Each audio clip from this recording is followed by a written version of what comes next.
I thought the only place I could really talk to you from was like 6 feet from a kiln. I thought you'd appreciate You the know, gesture. But it's bloody cold. It's bloody cold. I was thinking the same thing, Edmund. I was trying to decide, like, well, what shot is appropriate for Brother de Waal? And I decided to come to my living room, where this is the living room of the studio, where I host people. And I have behind me a cluster of kind of traditional African vessels, and a couple things that I made over the years. But it just felt like a salute to great indigenous makers, you know. Do you know, that's pretty much the essential start for any conversation, isn't it? I mean, it's like, who are your forebears? I think we're wondering the same thing, because if I were to give some names, my direct forebearers, it starts with a woman named Ingrid Lilligren, who is in Iowa. She taught me at Iowa State. And Ingrid is the person who single-handedly convinced me that I was an artist and that making was important. It was Ingrid who was trained by a gentleman named Paul Soldner. The great Paul Soldner. The great Paul Soldner. And Paul Soldner was the first to go to Tokoname of this lineage. And then Ingrid went to Tokoname, and then Ingrid wrote the letter so that I could go to Tokoname, and where I met then the great Japanese artist of my life. So that's pilgrimage, isn't it? So, you know, there you are, and you go all the way across the world to this place where other people who have taught you and passed stuff on. And I can imagine Tokoname, but what was that first impression like? Because it's bloody extraordinary and kind of weird and baffling as well. Tokoname, because they had a homestay program, they were already, it was one of the few places where an outsider could make in Japan, because, you know, Bizen, Okayama, it would be very difficult for other places because they had such specific traditions, and only certain people, generational makers, had access to the clay or making styles. But in Tokoname, they were much more liberal, and they had a homestay program. And when I got there, I met men and women who were already, they were from maybe the industrial trades, where they had made sewer pipes or were involved, because Tokoname was a place known for their kind of our version of terracotta, or their version of terracotta. But these were folk who had a command for craft in the kyusu, kind of small teapot, amazing makers. And there were 3 or 4 living treasures in Tokoname. And so it seemed at first, I realized that I had no skill compared to these makers. Yeah. I was like, I don't know what I'm doing. Yeah. And then with a humility pill, I was then able to watch and slowly learn how to begin a life of making. So you lucked out. I lucked out. You lucked out in the sense that you encounter that incredible depth of skill. Yes. But you also luck out in the sense that you actually find people who are open and communicate it, because there are bits of Japanese traditional craft which are so effing hermetic. I mean, you know, I went at 17, I was in Bizen, and I wasn't even allowed to sweep the floor. You know, and there are bits of Japanese culture where they really, you know, 7 years is like allows you to touch the clay. I mean, it's sort of so crazily specialized. Not what's the word? Rarefied. But you didn't get that. You got that encounter with people who were prepared to share. One of the things that I got most strongly was, I remember sitting down to make a tea bowl, and a gentleman named Sato-san, Sugie Sato, came to me and he said, "Why are you making a Japanese tea bowl?" And I said, "Well, I'm in Japan." And he said, "But your family's from Mississippi. Why aren't you making a Mississippi bowl?" why are you making a Japanese bowl? And it was like the first time that I was confronted by my otherness, and someone else was saying, your otherness is great. Go learn it. But that's extraordinary, because actually that's also very rare, you know, because a lot of people just get caught up, Theaster, in the kind of cultic atmosphere of Japanese craft. I mean, you know, you made this term Black Mingei, which we have to talk about. But some people just talk about Mingei and they just spend their whole life, you know, doing hakemi brush slip on really bad bowls, you know, and they're kind of trapped in someone else's sense of what an authentic artist should be. You know, they see Mingei as authentic, but they only see it as that's a stylistic thing rather than a kind of that's right, searching. A way of thinking. But Edmund, I think your opening question is really important for me as well. I'm curious, who were your forebearers? I lucked out, Theaster. I was 5 years old, went to an evening class, made a bowl, you know, and that was it. And that's like 53 years ago. So wow. The first thing was completely unmediated by anyone else. It was just being in a adult education class aged 5 and thinking, I don't know how to do this, but it's wonderful. I want to do it again. And so there was that sense, and then it got complicated. You know, then I got into the leech thing, and I was apprenticed to a very wonderful but guy who was a sort of leech disciple. And then I ran away from school to Japan and did the whole Mingei thing when I was 17, and built kilns and dug my clay, and that's where I kind of got trapped. So I'm so kind of jealous of your Japanese encounter, because my Japan was tea ceremony and sitting at the feet of really elderly and not terribly nice Japanese potters. Yes. You know, telling you. But the second thing was really was Lucy Ree. There you go. And she's on the other side. So she is Viennese. She's an emigre. She's Jewish. She doesn't take any shit from anyone, and she makes urbane, modern, contemporary pots for architecture. You know, she makes pots that you kind of feel good about using. Yes, they're elegant. So, she's like the Tiffany's of the ceramic world, you know? Yeah, and she's tough as nails.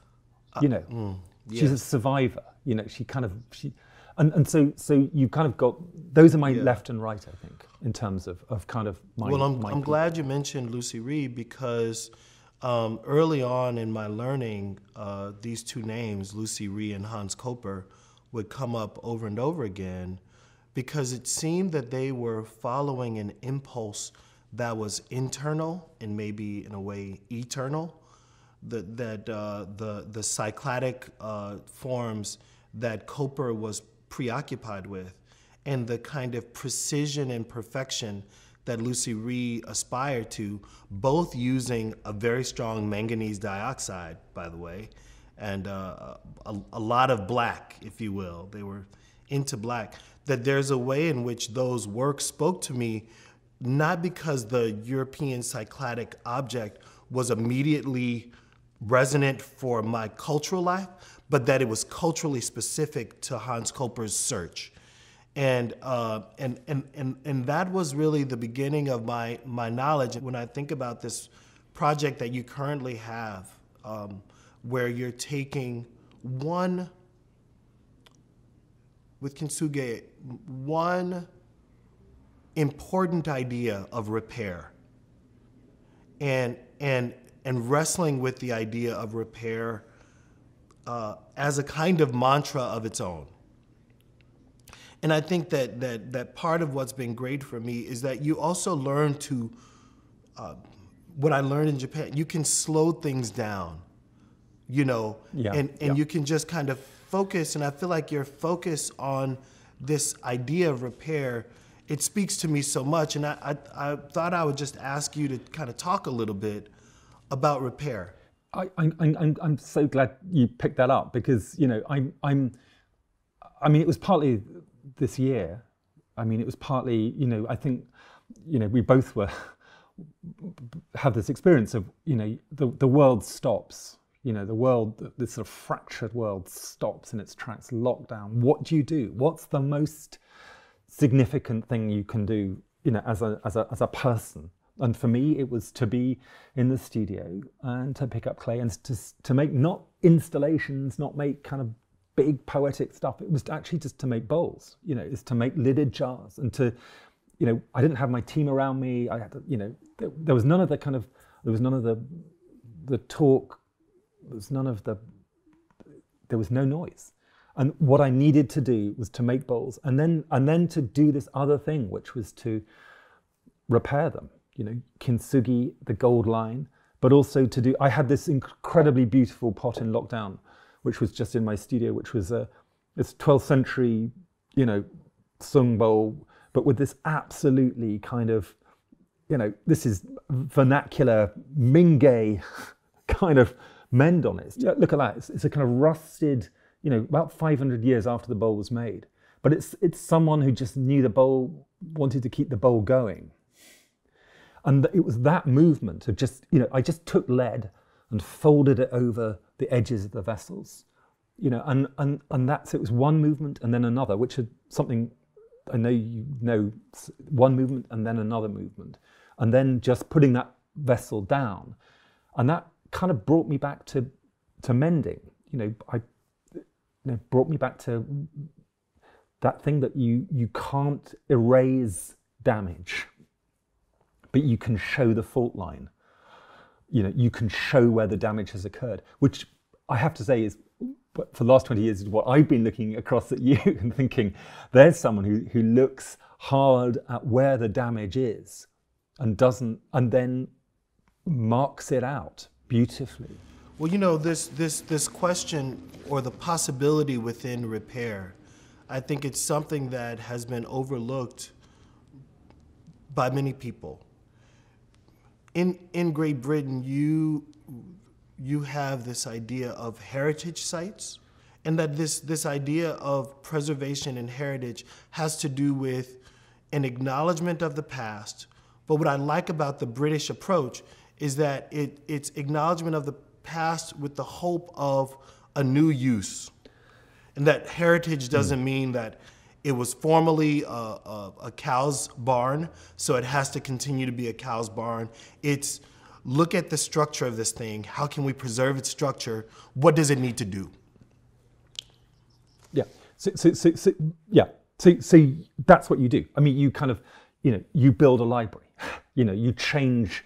You know, you move a structure, which is a place of memory and a place of damage, of being damaged, and you find the agency. You find agency in that act of moving it, of repairing it, moving something into somewhere else. Yeah, I'm convinced, Edmund, that the moments when I make an intervention on a pre-existing building or amend on a garment, that the garment becomes more attractive because one can see care. Because they can see the mend, they notice that someone cared. And yeah. When you talk about where the damage is that matters, where you choose to have your agency as an artist, is really interesting. So, you know, I mean, you know, for me, one of your amazing earlier projects is Dave the Potter. I mean, you know, for me that was an extraordinary act of for me that was like writing it felt so close to me about writing a book about my family. It was like an act of recuperation and dignity about finding. Well, yes. I mean, well, talk about it.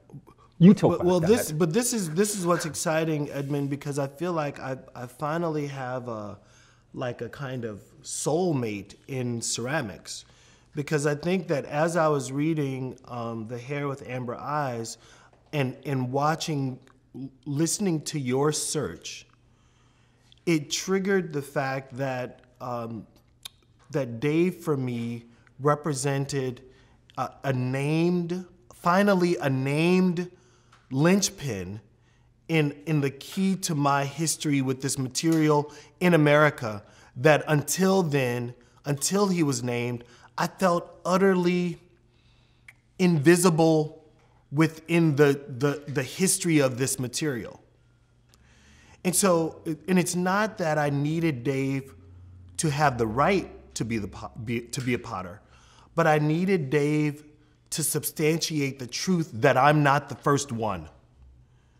You know, and so by inhabiting Dave and then offering Dave my platform, my hope was to then help others know Dave. That if I could amplify his life through my body, through song, through the making of new objects, that then there would be a kind of a lineage. That in fact, if I were to sign my name, Dave, 200 years, 180 years, you know, that it seems like someone should inherit Dave Drake's name. That also has a history in Japan. I wanted his name. But you see, yeah. But what you're doing, which is so wonderful, which really talks to me, is that this is the thing you can do. You reinscribe the past. You know, you can go back into history, and you can say, actually, that's not the only model of history there is. There is Dave, the potter, this enslaved man of dignity who wrote these poems and made these vessels, and there he is. And one of the things that I was forced to deal with the subject of Dave and his enslavement was the question of fugitivity. That is, when I talk to other potters about what I do, they say that I don't work enough in the tradition. I feel like a fugitive. When I think about myself in relationship to the kind of complex political environment of the United States and this incredibly tense time between black males and policemen, I feel like a fugitive.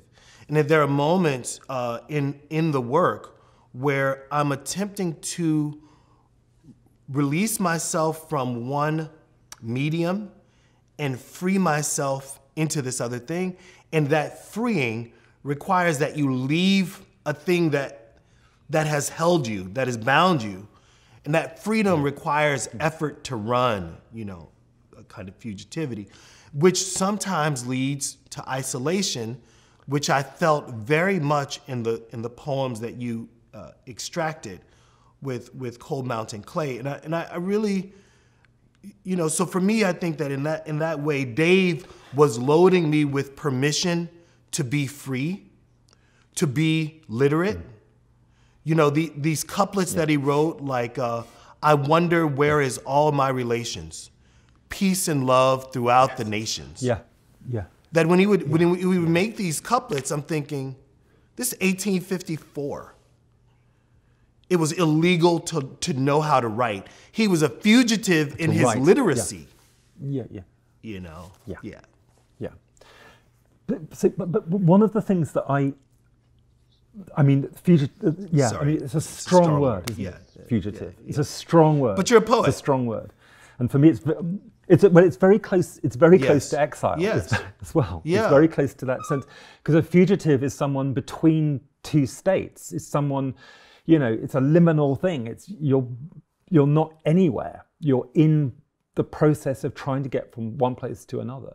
You know, and you know, there you are. And so the word fugitive has a very specific and powerful history. You're between two states, and there's also power against you, right? So it's that liminality that means, like, if I don't get to this next state, I'm in a bad situation. Yeah. So what's fantastic for me is when I look at, I mean, I've been looking so many images. And Same. For God's sake, I wish I was in New York and be able to come and see your show, Black Vessel. And I kind of, so it's also, I really adore the reliquaries. I want you to talk about bricks. I want to hear about the fact that you see the expanded field of clay. Well, what does it mean to have an exhibition at Gagosian, you know, and to come out as a potter, as it were. Yeah, like, snap. And so, what I decided to do was that I would lean into the things that I know best. And there's a gentleman named Julian Aranda who's a very important. He was very important in my life, but he was the mason who taught me how to tender, how to look at bricks, how to look at stone, how to move stone. He cursed me out when my mortar was too soupy, but he taught me how to add sand and lime to make it the consistency that he needed. And these moments where I was touching brick and stone, I started to realize that brick, in the hierarchy of materials, let's say, brick was probably at the lowest place. And maybe brick felt like a kind of metaphor for lowliness, right? And that if I could find a way to push brick to be at the same footing as other sculptural materials, could brick surpass those materials in beauty, in mystery, in sublimity? I don't know. And so when I started making the reliquaries, it was in a way an attempt initially to just test how hot can I get this material before it melts. Yeah. So I was engaged in a kind of research activity in my studio lab. Is the melting point cone 4? Is it cone 3? Is it cone 6? And is it cone 6 when it starts to self-glaze? At what point does the manganese start to adhere to other things, right? So the reliquary had to do with the death of brick, and the death of brick so that brick could become something higher, you know? And I think that in this way, to torch brick beyond its nature is to make brick even stronger. But that's the great image, isn't it? I mean, that is the you know, one of the powerful central images, metaphors for us. That it pushes us of letting go. It pushes. But I also think that in that period I was trying to figure out who am I relative to these materials. And the materials were low, and I have to admit, I also feel or felt very low. And it's like, well, can I keep pushing through until something works, you know? And you're not gonna get out of talking about these poems, because when I read the Cold Mountain clay poems, let me try to pull one up.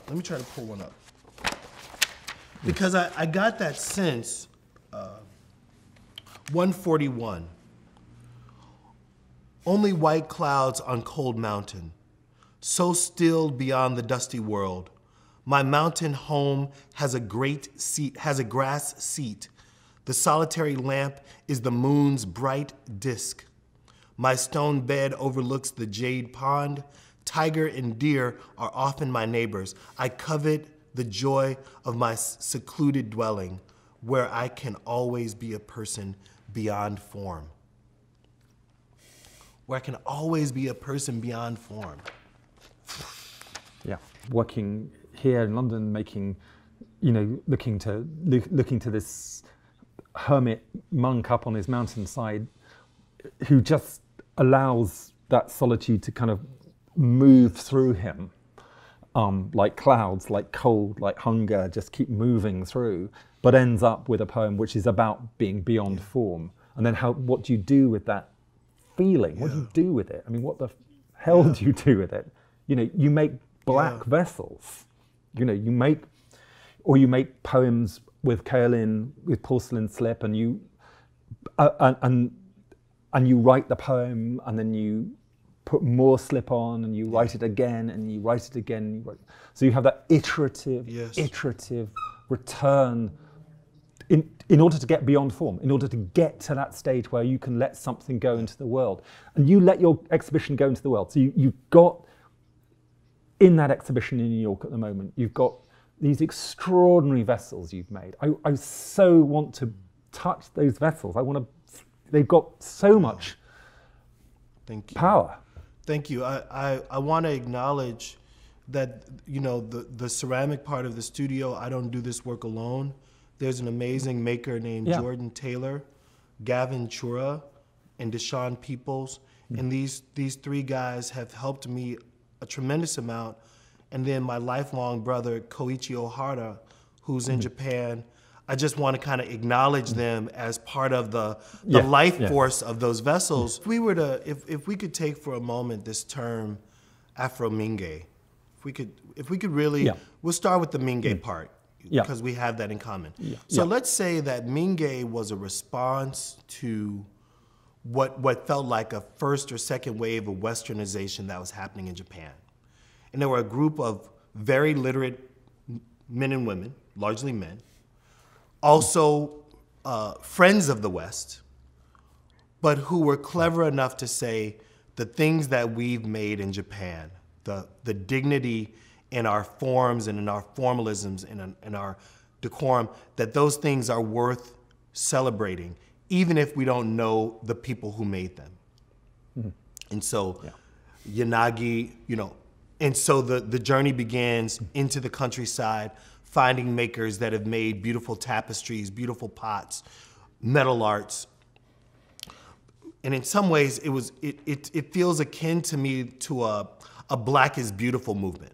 Like, Japan is beautiful. Like, our crafts matter.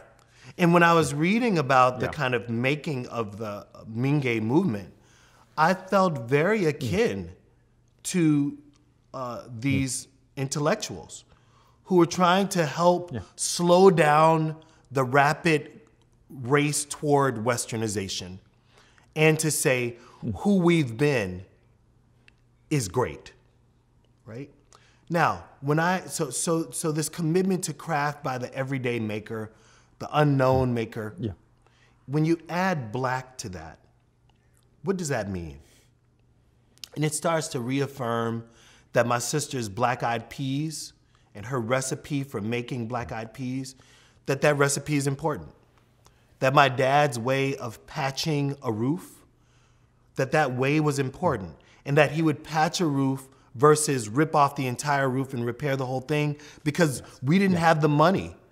You see, that's so cogent because it's not about style. You know, it's the, you know, of course it isn't. It's about an extraordinarily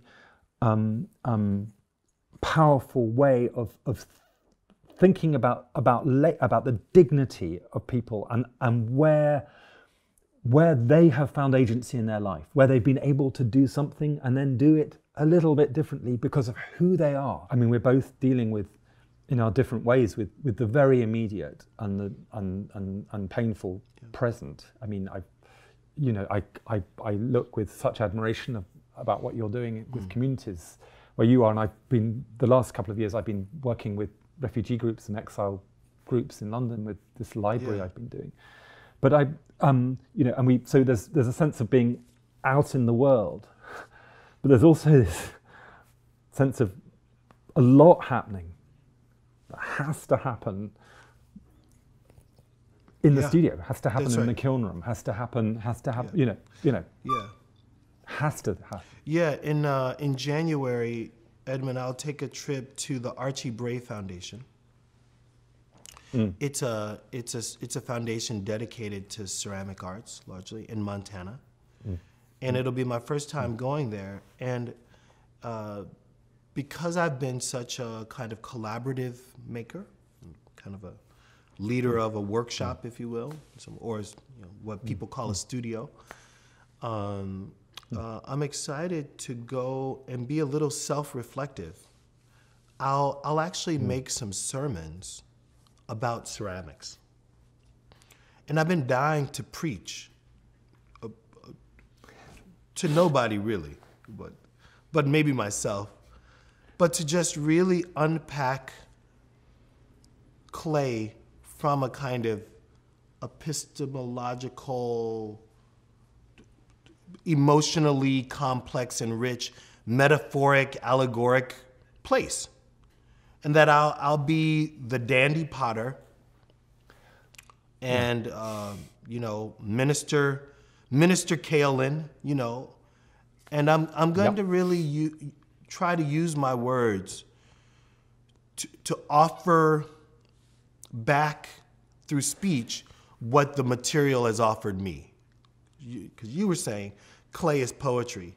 And I would also say the pot has sermons in it, you know. Yeah. And so I want to try to unpack some of those sermons.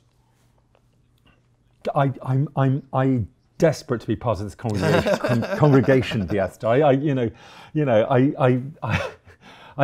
can hear this happening. I mean, it's a fantastic thing to do, and a complex thing to do. And I think that there's something that might be more redemptive in this new isolation in 2021, this new sermonic reflection. I'm excited about that. But I was hoping that you would tell me a little bit about your exhibition that's up right now, Edmund. So, well, in Hong Kong, I have the Cold Mountain Clay, which are these poems. And then in London, it's some, I just called it, and I knew you'd like this, some winter pots. I thought, you know, as you say, it's kind of all it is. It's some pots for winter, because actually we all know what a vessel a pot can do and mean, and you don't need to make too much fuss about it. That's right. You can just put it down in the world. You know, I placed a jar in Tennessee. You know, you just put it down in the world, and so it's large porcelain sort of dishes that I threw just up here in my throwing room. You know, some of which cracked in the firings, of course, and then lidded jars, because the lidded jar is everything. You know, it's sort of, you know, that container, and they're kind of not funerary jars. Yes. You know, they could be, but actually they're not. But each of them has that extra supplemental post hoc touch of just a piece of lead or a piece of gold being wrapped around it. That kind of, which is a sort of this movement. Yes. You know. And then fired too high. I mean, I listened to you about firing those extraordinary reliquaries and seeing what happens. And yeah, I mean, a lot of them fluxed into nothing, you know. And then what do? I mean, you bring out the potter's friend. Actually, this one here, you know, the hammer. You know, as it happens, you know, the best tool for any potter. Let it go. You know, because let it go, because you know, both of us know that the world is full of shards. The world is full of brokenness that you can't actually repair. You can just indicate. So I know we're running out of time, but I must ask you about being a librarian, because I don't know any other potter friend who's a librarian, and we both seem to have been ending up in our journey. We seem to both be making libraries. So tell me about your library. You know, This is plural. I think I had a fear that at some point books would go away. And people keep saying that's not true and it won't happen. But I think I also had the desire maybe to do a PhD. Maybe I liked the sacredness of libraries maybe more than any other room that could be made. And I think I wanted to be surrounded by knowledge that was like accessible. And so I've been doing a tremendous amount of reading about the history of libraries. And the more that I learned about book care and book assembly, the more I thought, this is something that I'm super into. And then these Carnegie libraries became a point of research. And I realized that Carnegie, for whoever he was, he had a sense that everyday people deserved knowledge and deserved access to reading as a way of improving their condition. So it's like Carnegie and Dewey, you know, they're post-Ruskinites, you know. Yes, yeah. And yeah, so I think absolutely. that then the Carnegie shelves, which if you extend your hand, you can get to the top of the shelf to pull a book down, that Carnegie and his colleagues were invested in the ability that everyday people could have to grab a book, learn, and be a better person. And that, so the architecture of knowledge, in that sense, the architecture of libraries has become as interesting to me in a kind of meta sense as reading is interesting. I love that. I love that. I mean, because of course, actually, there's also that other part of that, which is that libraries are the places where you are utterly alone and utterly social, you know, surrounded by voices, you know, polyphonic knowledge, but also completely by yourself. So you're silent and full of noise, and that's, which makes me think about your workshop.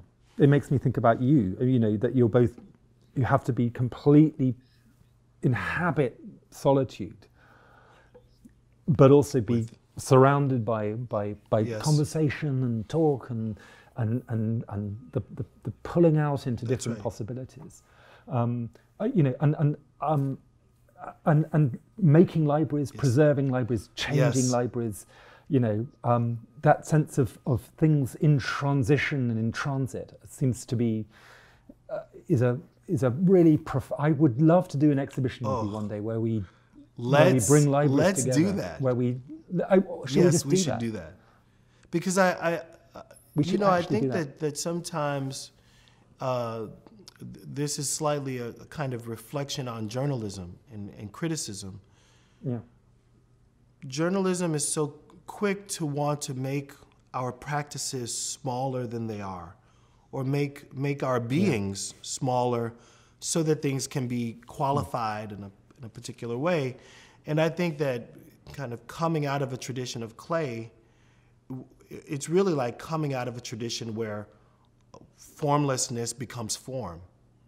And I think part of the library kick has to do with like the abundance of knowledge around us. And in some ways, like when a person passes, what happens with their books? The weight of knowledge is so great that often they end up in a thrift store. But you're throwing away a kind of canon of one's thought. And so, you know, I find myself increasingly more interested in not just books in general, but how people qualified the books that they needed in order to have a full life, you know. Yeah. Well, I mean, that's, damn it. I mean, let's start this conversation all over again. I mean, you know, I kind of, because, you know, because the Library of Exile, you know, is that I've done, you know, Venice, Dresden, London, and then it's going off to Mosul. It's going off to Iraq to be part of this rebuilding of a library. And that's all about, you know, about people's broken libraries, you know, people's broken experiences, but then pulling and creating a completely new library where you can hold this briefly together and then pass it on. So it's we need to have this conversation in a big space together. We need to test it out with each other with making stuff. Man. Yeah. Thank you so much. You know, that would be fabulous. Theaster, it's such a joy. Thank to you, see man. you, I feel the same way. And I've been wanting more and more of these conversations to happen between us because I am such a huge fan. Congratulations on both exhibitions. Well, Theaster, honestly, congratulations to you. It's such deep congratulations to you. And I hope that the solitude you find next year is a good and creative one. And I can't wait to see your sermons. Thank you. Honestly, bless you. Let's Be well. see each other Honestly, again soon. Theaster.